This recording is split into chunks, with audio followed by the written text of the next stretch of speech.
ወራህመቱላሂ ወበረካቱህ ቤተሰቦች እንዴት ናችሁ? ዛሬ በሌላ ቪዲዮ መጥቼላችኋለሁ። እንግዲህ ዛሬ የምናወራው ስለ ኤምባሲ ጉዳይ ነው። ኤምባሲና አሁን ስለመጣው አዋጅ ኢቃማ ማለት ነው። እንዴት እንደሆነ ኤምባሲ ቦታ እንዴት እንደምትሄዱና ምን ማድረግ እንዳለባችሁ ነው የምናወራው ማለት ነው። የዛሬው ቪዲዮ እስከ መጨረሻው መከታተል አለባችሁ። እንግዲህም አሁን እኛ ጠለቦች አዲስ ቀራር መጥቶልናል።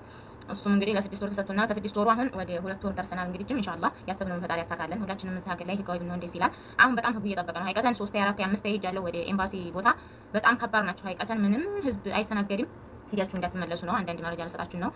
በቃ እየሄዳችሁ ትመለሳላችሁ። ፀሐይ አለ፣ ሙቀት አለ፣ ዛህም አለ። ልጆቻችሁ ታሽተው እናንተም ታሽታችሁ ነው የምትመጡት። በጣም ከባድ ነው እና ቤተሰቦቼ በጣም ከባድ ነው በጣም ከባድ ነው። ሀይቀተን በጣም ነው የምላችሁ፣ ወላሂ ነው የምላችሁ። እየሄዳችሁ የተንከራተታችሁ የሚሻወር ከፍላችሁ እንደገና ፀሐይ አለ ምን አለ ብቻ በጣም አስቸጋሪ ነው እና እየሄዳችሁ ብዙ የመዳም ቅመሞች እኛ የመዳም ቅመሞች በነገራችን ላይ በጣም የዋህና በዲላላ ብዙ የምንሸወር ነን እና የሆነ ነገር ልታረጉ ስትፈልጉ ማጣራት አለባችሁ። ምሳሌ ከናንተ ሌላ ሰው ደውላችሁ እነዛ ደግሞ ሌላ ሰው ላይ ደውለው ማጣራት ግዴታ ይለናል እና ብዙ እየጀረጀሩ ብዙ የሚበሉ ልጆች አሉ።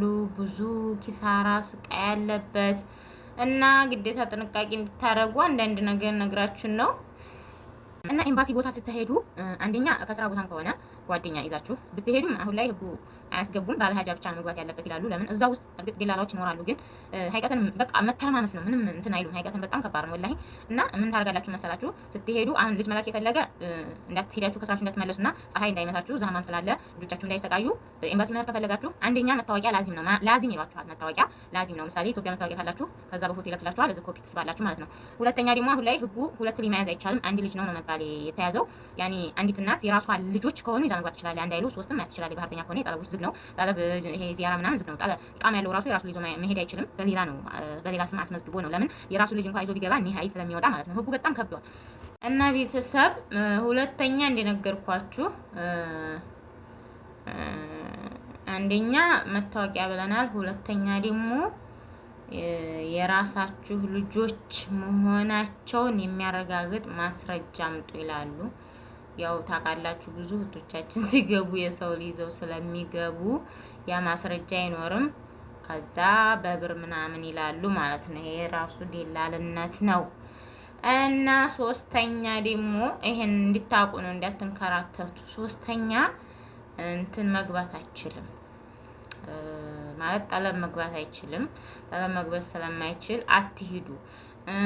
በዚያራ የመጣችሁ ኢቃማ ማሰራት አትችሉም። አትሂዱ፣ አትልፉ፣ ይመልሷችኋል። እኛ ጠለቦች ተዛሬን 10 ዓመት በፊት የመጣ ነው መሰራት የሚቻለው። ምሳሌ ኢቃማ ፓስፖርቱም ኢቃማውን ቁጥር የፓስፖርቱን ቁጥር የሌላችሁ ደግሞ ከስራ ቦታ ኤምባሲ ስትመጡ አንደኛ የምትሄዱት ኤምባሲ ትሄዱና 28 ቁጥር 27 ቁጥር ትሄዳላችሁ። ይጻፍላችኋል። ደብዳቤ ይጻፍና እዛ ጀዋዛት ይልኳችኋል ማለት ነው። እንዲያከስሩ ነው ይሄን ሁሉ ማወራችሁ። ሄዳችሁ የሚሸዋልና ፀሐይ እንዳያልፍባችሁ ነው እና 5-6 ትሆናላችሁ። ይጻፍላችኋል። ቀጥታ ጀዋዛት ትሄዳላችሁ። ጀዋዛት ሄዳችሁ ከዛ ጀዋዛት በስማ ስታደርጉ የኢቃማችሁ ቁጥር ይወጣል። እናም በኦንላይን ኢቃማ ቁጥር እናወጣለን ፕሪንት ምናምን እያሉ በኦንላይን ይበሉ አሉ። ውድ ናቸው። እስከ 1000 ብር ራሱ እየተበሉ ነውና ኤምባሲ ትሄዳላችሁ። አንድ ቀን ሄድ ብላችሁ ከዛም ደብዳቤ ይጻፍላችኋል። ጀዋዛት ጋር ይልኳችኋል እነዚህኞቹ። ከዛ ጀዋዛት በስማ ስታደርጉ ከዛ በነፃ ኢቃማችሁ ቁጥር ይሰጣል። ኢቃማችሁን ወረቀት ይዛችሁ ቁጥራችሁን ይዛችሁ ኤምባሲ ፓስፖርት መገደም ተፈልጋችሁ መልሳችሁ ኤምባሲ መታችሁ 700 ብር ከፍላችሁ ፓስፖርታችሁን ገድማችሁ ስማችሁን በፌስቡክ ትጠባበቃላችሁ ማለት ነው። መገደም ማፈልጉ ደግሞ የኢቃማችሁን ቁጥር ብቻ ይዛችሁ ኢቃማችሁን ማሰራት ትችላላችሁ። ብር ካላችሁ ከፊል ካላችሁ በሁለት ቀን በአንድ ቀን ኢቃማ መሰረቱ ያልቃል ማለት ነው። ዋናው ነገር የኢቃማ ቁጥር ነው። አብሽር መከፍቱት ኢቃማ ነው። በቃ ኢቃማ የሚሰራው ራሱ በኢቃማችሁ ቁጥር ነው። ስለዚህ ፓስፖርት የሚጠቅመው ደግሞ አገር ለመግባት ነው። ምሳሌ እናንተ አገር መግባት ስትፈልጉ ፓስፖርታችሁ ያስፈልጋችኋል ማለት ነው። አገር ስትገቡ ፓስፖርታችሁ ያስፈልጋችኋል እና አሁን ያው ዱሩሪ ገንዘብ ምናምን ታጠራችሁ ቀጥታ ብራችሁን አጠራቅማችሁ ወይም ደግሞ ከፊል አፈላልጋችሁ ኢቃማችሁ ማሰራት ትችላላችሁ። እና ብዙ ልጆች አሁን ፖስት ሳረግ እንዴት ነው ምናምን እያላችሁ የምትጠይቁት ያኔ ኤምባሲ ሄዳችሁ ደብዳቤ ጻፍላችኋል። እዛ ሄዳችሁ ኢቃማችሁን ቁጥር ሾርጣ ናቸው ጀዋዛት ይሰጧችኋል። ቁጥራችሁን ይዛችሁ ቀጥታ ተፈለጋችሁ ፕሪንት በ150 ብር ነው የሚሳበው። ሌላ ምንም ወጪ የለባችሁም። 150 ብር ብቻ ነው የምታወጡት የፕሪንት መሳቢያ። ያው ኤምባሲ ፕሪንት መሳቢያ አይቻልም። ጀዋዛት ደግሞ አይስቡም። የኢቃማውን ቁጥር ጻፍ አድርገው ነው የሚሰጧችሁ። እና ውዴቶቼ እንዳትሸወዱ።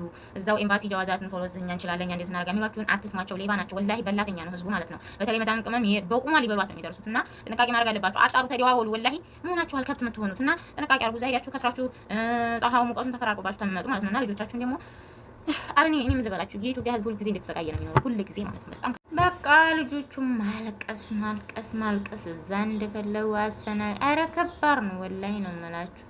ብዙ እህቶች አሉ እየሄዱ በቃ ምልስ የሚሉ ሚሻወር ከስረው ምናምን እና ያው እኔ ዛሬ የመጣሁት ስላለው አንዳንድ ነገር ልንገራችሁ ብዬ ነው። ብዙ ልጆች እየሄድን እኛ ከኔ ራሴው ጀምሮ እየሄድን የተመለስ ስለሆነ ያው ኤምባሲ ስትሄዱ አሁን ላይ ግዴታ መታወቂያ ግዴታ እንደሆነ፣ ሁለተኛ የራሳችሁን ልጅ ብቻ ይዛችሁ እንድትሄዱ ነው አሁን ማለት የያዙት።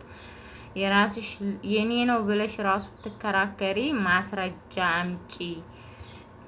እርጉዙ ነሽ የተነሳሽውን ፎቶ ስታጥቢያ ስታለብሻ መድረሽ እዛው አጥቢ ጡትሽን ይልሻልና ብዙ ነገር አምጥተዋል። አሁን ያው በብር ምናምን ጉዳይ እንሰራለን መድረሽ ይላሉ።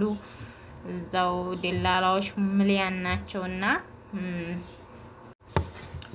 እና የመዳም ቅመሞች የሆነ ነገር ለማድረግ ስትፈልጉ ጥንቃቄ ያረጋችሁ ቆም ብላችሁ ያሰባችሁ ያጣራችሁ አንዳንድ ነገር ማጣራት አንዳንዴም ጥሩ ነው፣ ይጠቅማል ብዬ የማስበው እንደ ራሴም እና ውዴቶቼ ወንድ ልጅ ይዞ መሄድ አይችልም አሁን ላይ። እናት ልጇን ይዛ መሄድ ትችላለች ማስረጃ ካላትና መታወቂያ ካላት። ቀጥሎ ደግሞ ኢቃማ አሁን ላይ ማሰራት ይቻላል። ኢቃማ ፓስፖርት መገደም ይቻላል። ያው የምትሄዱት የፓስፖርት ቁጥርና ኢቃማ ቁጥር የፈለጋችሁ ሰኞና ሮብ የልጅ ነው። ከዛ ውጭ ያለው ፓስፖርት የሚገድም የሚቀበል ምናምን ነው። በዚህ በወቅት ሄዳችሁ መፈጸም ትችላላችሁ። እና የዛሬው ቪዲዮ ይሄን ይመስላል። እኛ ኢትዮጵያውያን ሸርንበት አያምርብንም፣ እንደተሰደድን በራሳችን ዜጋ እንሰደባለን። በዚህ ብቻ በጣም ህይወት ከባድ ነው ወላሂ። እና ያለው ነገር ይሄን ይመስላል። ሁሉ ነገር ጥንቃቄ የምታደርጉ ነው። ደላሎች እንዳይበሏችሁ፣ በዚህ እንደዚህ እናርጋ የሚሉትን አትስሟቸው እና እየሄዳችሁ እንዳትከስሩ ነው ይሄን ያልኳችሁ። ያው ኤምባሲ ስትሄዱ ያው መታወቂያ እንደሚያስፈልግ ነው ነገራችሁ። ልጅ መላክ የምትፈልጉ መታወቂያ ነው። ልገቡም ስትሉ ሲጀመር መታወቂያ አምጡ ነው የሚሏችሁ። እና ብዙ ልጆች ተስራ ቦታ ምንም ሳያውቁ የሚመጡ ስላሉ ለእነሱ ነው ዛሬ ይሄን መልዕክት ያመጣሁት። እንዲያተንከራተቱ ነው። ኢቃማን ማውጣት ይቻላል ኢንሻአላህ። እኔ ማስታወሳለኝ እኔ ቀጥታ ኤምባሲ ሄድኩኝ። ኤምባሲ ሄደን እኛ ደብዳቤ ተጽፎልን መጀመሪያ ቀን ደብዳቤ ተጻፈልን። ቀጥታ ወደ ጀዋዛ ሰደዱን። ጀዋዛ ስንሄድ ደግሞ መለሱን። የሚገርማችሁ እንዲያጋጣሚ ይመልሳሉ፣ ግን ደግሞ ቢመልሱም መልሼ እኔ ምናምን ለማምኛቸው በስማረጉልን በስማ ስናረግ እኛ የቃማችን ቁጥር ተቀብለን መጣን። ከዛ የፈለገው ወደ ኤምባሲ መጥቶ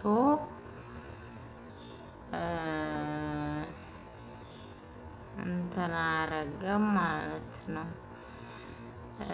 ፓስፖርቱን ገደመም ያልፈለገም ደግሞ የቃማውን ቁጥር ይዞ ወደ አብሽር ቦታ ሄዶ አብሽሩን ያስተካክላል ማለት ነው። እና ይሄ ነው ያለው ነገር ቤተሰቦቼ። መልካም ሁኑልኝ። ለልቃ ያው ያለውን ነገር እንደነገርኳችሁ ለማለት ነው። እሺ